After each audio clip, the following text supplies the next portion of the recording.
नमस्कार दोस्तों, आप सभी का एक बार फिर से स्वागत है। तो जैसा कि आप लोग को पता है कि आप लोग के एग्जाम आ रहे हैं और कुछ ही दिनों में आप लोग का एग्जाम है, तो हम एक सीरीज लेके आए हैं जो कि क्विक रिवीजन है। और ये आप अगर देखेंगे तो आपके बहुत सारे क्वेश्चन सही हो सकते हैं और आप कुछ अपना नंबर भी बढ़ा सकते हैं। तो चलिए हम आज लेकर आए हैं कि पॉलिटी से रिलेटेड 1 से लेकर 4 भाग तक। पॉलिटी में 2-3 चीजें इंपॉर्टेंट बहुत पड़ती हैं। पहला भाग, दूसरी अनुसूचियां हैं। तो आज हम भाग देख लेंगे, 4 तक भाग देख लेंगे। उसके बाद एक दो तीन वीडियो और लगेगा जिसमें हम पूरा पार्टिकल खत्म कर देंगे और सारे अनुच्छेद आप लोग को लगभग याद हो जाएंगे और जो जो इम्पोर्टेंट अनुच्छेद होंगे उसको हम आप लोगों को बताएंगे। तो चलिए स्टार्ट करते हैं। आज का हमारा हम आज 51 तक भाग 1 से लेके भाग 4 में जो 51 अनुच्छेद है उनको देखने की कोशिश करेंगे। तो चलिए देखते हैं। सबसे पहले हम देख लेंगे कि अनुच्छेद भाग एक में कहाँ से कहाँ तक है। तो अनुच्छेद 1 से 4 तक है। भाग 2 में नागरिकता में कहाँ से कहाँ तक, 5 से 11 तक है। भाग 3 में मौलिक अधिकार में कहाँ से कहाँ तक है, तो 12 से 35 तक है। फिर उसके बाद भाग 4 में कहाँ से कहाँ तक है, तो ये आपका 36 से 51 तक पड़ जाता है। तो इसमें सबसे जो ज्यादा जो इम्पोर्टेंट है वो हमारा भाग 3 हो जाता है और जो सबसे कम इम्पोर्टेंट है वो ये दोनों हो जाते हैं। और ये दोनों जो आपका नीति निर्देशक तत्व है और हमारे मौलिक अधिकार ये ज्यादा इंपॉर्टेंट है। तो इसके क्वेश्चन हम ज्यादा अच्छे से देखने की कोशिश करेंगे। आप ये सारी चीजें पढ़ चुके होंगे पहले, यहाँ पे केवल आप इतना समझ लीजिए क्विक रिवीजन कर रहे हैं, अपनी चीजों को याद करने की कोशिश कर रहे हैं। तो इसके हिसाब से देखिएगा। चलिए देखते हैं।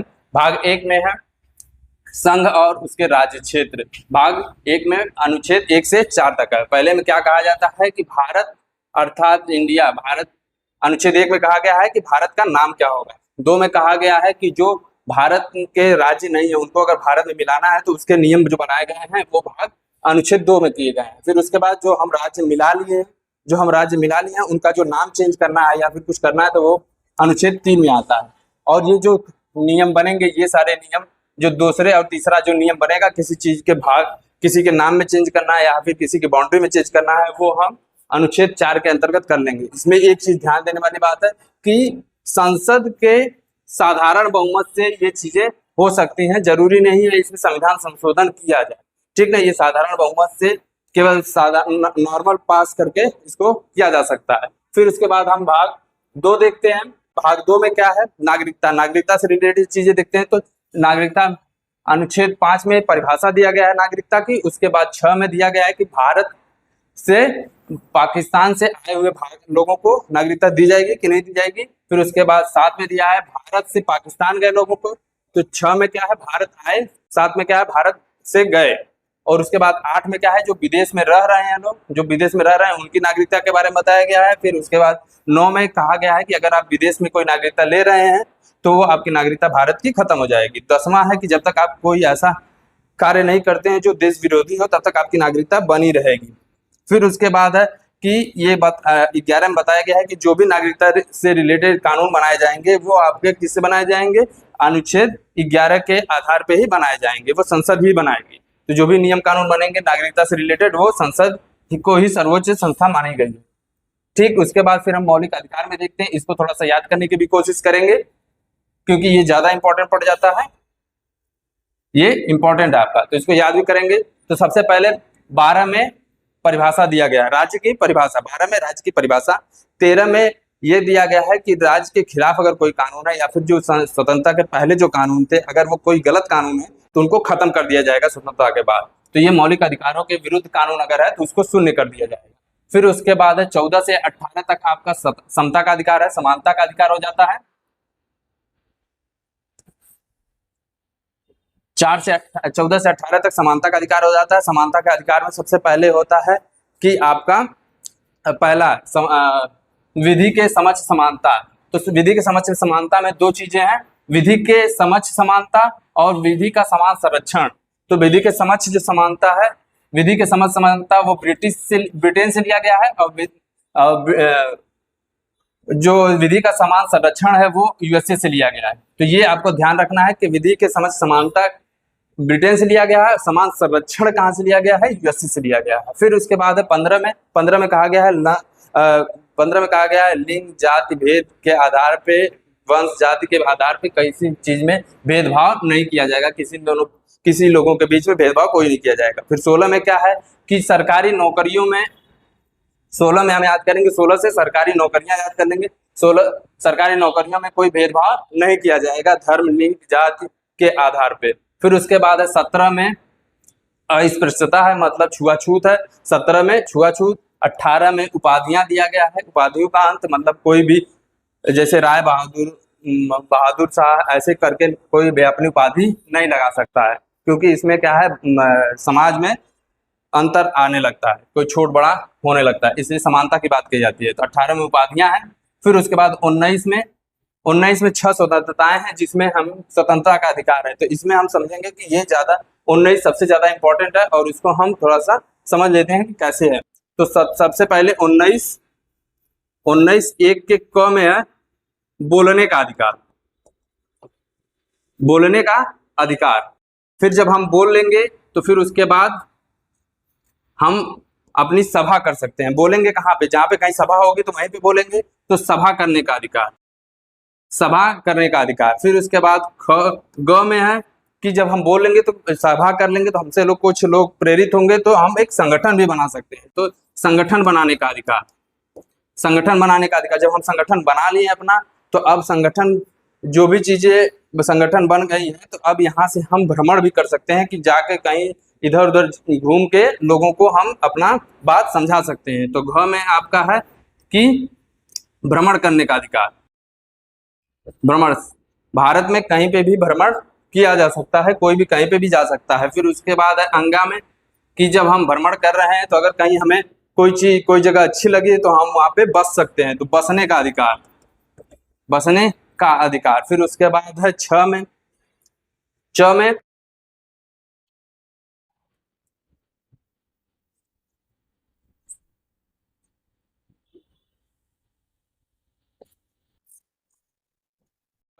में था कि संपत्ति का अधिकार, जिसको खत्म कर दिया गया है। खत्म कर दिया गया है तो इसको याद करने की जरूरत नहीं है। फिर उसके बाद छ में है कि अगर हम कहीं पे बस गए हैं तो वहां पे हम व्यापार कर सकते हैं, व्यापार करने का अधिकार। ठीक, तो ये जो 6 स्वतंत्रताएं हैं, आपके 6 स्वतंत्रताएं 19 में, यह ज्यादा इंपॉर्टेंट हो जाती है, और इसको क्रम से अगर याद करेंगे आप तो याद हो जाएगी। फिर उसके बाद है 20 में। तो 20 और 22 में ज्यादातर करके आपको कंफ्यूजन होता है। तो आप ये जान जाइए कि पहले जो 20 में है इसमें अपराध करने से स्वतंत्रता है, और 22 में गिरफ्तारी से स्वतंत्रता है। तो गिरफ्तारी के विरुद्ध अधिकार है। ठीक, तो पहले आप अपराध करते हैं, इसको याद रखिएगा, और फिर उसके बाद आप 22 में ही आपको गिरफ्तार करने के विरुद्ध आपके अधिकार जो हैं वो दिए जाते हैं। तो ये 20 और 22 ज्यादा कंफ्यूजिंग होते हैं। फिर उसके बाद 21 में आपकी व्यक्तिगत स्वतंत्रता जो है, दैहिक स्वतंत्रता का अधिकार है। ठीक, ये आपका दैहिक स्वतंत्रता का अधिकार है। फिर उसके बाद 21 क में है शिक्षा का अधिकार। तो 21 क में शिक्षा का अधिकार है, इसको ध्यान में रखिएगा, ये भी आता है कभी कभार। फिर उसके बाद 23 में आप जान गए, याद रखिएगा, 23 से तस्करी, तो मानव तस्करी के विरुद्ध अधिकार, मानव तस्करी के विरुद्ध अधिकार। फिर 24 है, 24 में आप याद रखिएगा बाल श्रम है, लेकिन 24 में आप याद रखिएगा 14 साल से कम बच्चों का, 14 साल से कम बच्चों को किसी भी खतरनाक कारखाने में आपको नहीं लगाना है। तो 24 को 14 से याद रखिएगा। ठीक, फिर 25 में आप याद रखेंगे कि धार्मिक स्वतंत्रता का अधिकार है, मतलब हम कोई भी धर्म मान सकते हैं। फिर उसके बाद 26 में है कि अगर हम धर्म मान लिए हैं कोई, तो हम कोई संस्था भी बना सकते हैं, जैसे गुरुकुल हो गया, और जैसे कि मदरसा हो गया, ये सारी चीजें खोल सकते हैं। तो 26 में क्या है, ये सारी चीजें हम खोल सकते हैं। और जो भी हम खर्च करेंगे, धार्मिक जो चीजें बनाए हैं, हम संस्थाएं बनाए हैं, उसमें जो भी चीजें पैसे लगेंगे उस पर कोई कर नहीं दिया जाना है। तो ये 27 में कर धार्मिक करों से मुक्ति है। फिर 28 में क्या है कि हम अगर जो संस्थाएं बनाए हैं उसमें हम किसी भी प्रकार की शिक्षा दे सकते हैं, और ये शिक्षा देश विरोधी नहीं होनी चाहिए, बस हम अपने धर्म से रिलेटेड शिक्षाएं दे सकते हैं। तो 28 में ये उतना इंपॉर्टेंट नहीं है। इसके बाद का इंपॉर्टेंट है 29 और 30। 29 और 30 में अल्पसंख्यक से रिलेटेड है, अल्पसंख्यक से रिलेटेड है। तो 29 में अल्पसंख्यक की बात की जाती है, और 30 में है अल्पसंख्यक कोई भी शिक्षण संस्थान खोल सकते हैं, जैसे कि एडेड कॉलेज में भी कभी कभी देखने को मिलता है कि अल्पसंख्यक कॉलेज होते हैं। तो फिर उसके बाद ये है, फिर 31 को निश्चित कर दिया गया है, खत्म कर दिया गया है। फिर उसके बाद है अनुच्छेद 32 में संवैधानिक उपचारों का अधिकार है। तो ये सबसे ज्यादा इंपॉर्टेंट पड़ जाता है क्योंकि ये क्वेश्चन हमेशा आता है और बाबा साहब भीमराव अम्बेडकर ने कहा था कि यही अधिकार जो है जो सबसे इम्पोर्टेंट है और ये पूरे संविधान की आत्मा इसको कहा है।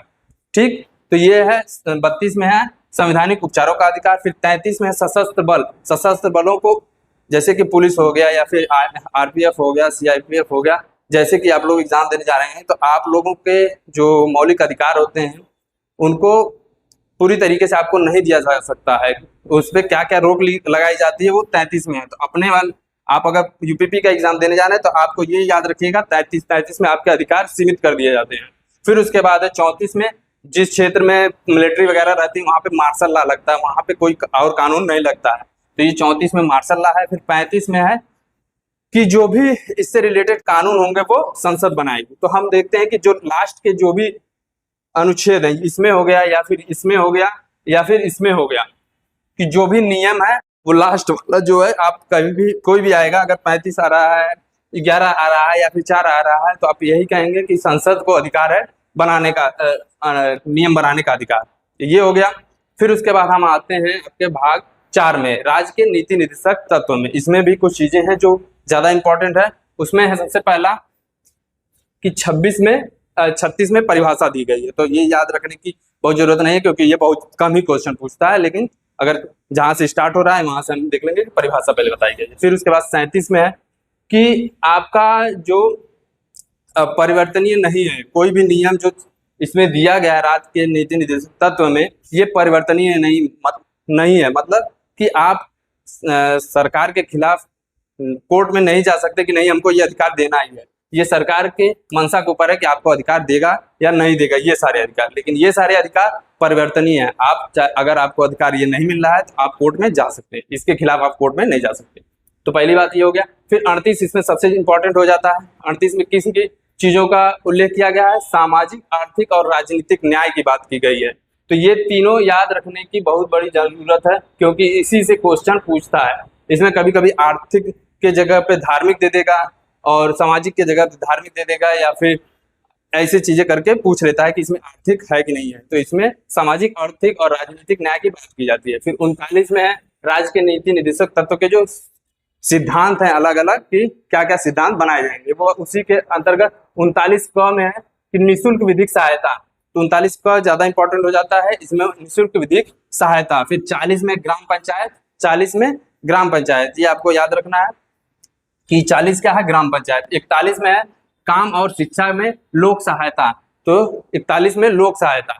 42 में है प्रसूति सहायता, 42 में प्रसूति सहायता। फिर उसके बाद 43 में है निर्वाह मजदूरी, मतलब कि ऐसी मजदूरी दिया जाए, मतलब पैसा इतना दिया जाए किसी मजदूर को जो उसके जीवन निर्वाह से हो। ऐसा नहीं कि आप दिन भर काम कराएं उसको 100 रुपया दीजिए तो उसका जीवन न चल सके, ऐसा आप नहीं कर सकते हैं। ठीक, ये फिर 39 क में ये ज्यादा इंपॉर्टेंट हो जाता है। 43 से ज्यादा इंपॉर्टेंट 43 का होता है कि ये उद्योगों के प्रबंधन में श्रमिकों की भागीदारी, मतलब कि जो भी मिल वगैरह या फिर कंपनियां होती हैं उसमें जो श्रमिक होते हैं उनकी भी भागीदारी होती है कि कैसे वहां पे नियम कानून बनाए जा सकते हैं। तो केवल कंपनी ही ऐसा नहीं है कि नियम कानून बना दे उसी हिसाब से चलेगा, नहीं, उसमें मजदूरों की भी भागीदारी होती है। 43A में बताया गया है। फिर 43A में बताया, 43B में सहकारी समितियों का प्रोत्साहन, तो सहकारी समितियों का प्रोत्साहन 43B में, ये भी इंपॉर्टेंट हो जाता है। 44 यूसीसी, आप जानते ही हैं कि ये आजकल ज्यादा इंपॉर्टेंट ये क्यों हो जाता है क्योंकि यूसीसी कुछ जगहों पे लागू कर दिया गया है, जैसे उत्तराखंड है, गोवा है और आपका असम में है। फिर उसके बाद है 45, अनुच्छेद 45 में 6 वर्ष से कम बच्चों को प्रारंभिक शिक्षा देना अनिवार्य होगा, ये सरकार की जिम्मेदारी होगी। फिर 46 में है आपका अनुसूचित जाति और अनुसूचित जनजाति, केवल इतना याद रखना है, 46 में अनुसूचित जाति और अनुसूचित जनजाति है। फिर उसके बाद 47 में है पोषण स्तर व लोक स्वास्थ्य में सुधार, तो हमारा पोषण स्तर कैसा रहना चाहिए 47 में ये है। 48 उतना इंपॉर्टेंट नहीं होता है जितना 48A इंपॉर्टेंट है। 48 में क्या है कृषि और पशुपालन है, लेकिन 48A में क्या है पर्यावरण और वन्य जीवों से संरक्षण है। तो 48A में बहुत बार पूछता है कि क्या है, तो वन्य जीव क्या है पर्यावरण, पर्यावरण किस में आता है 48A में आता है।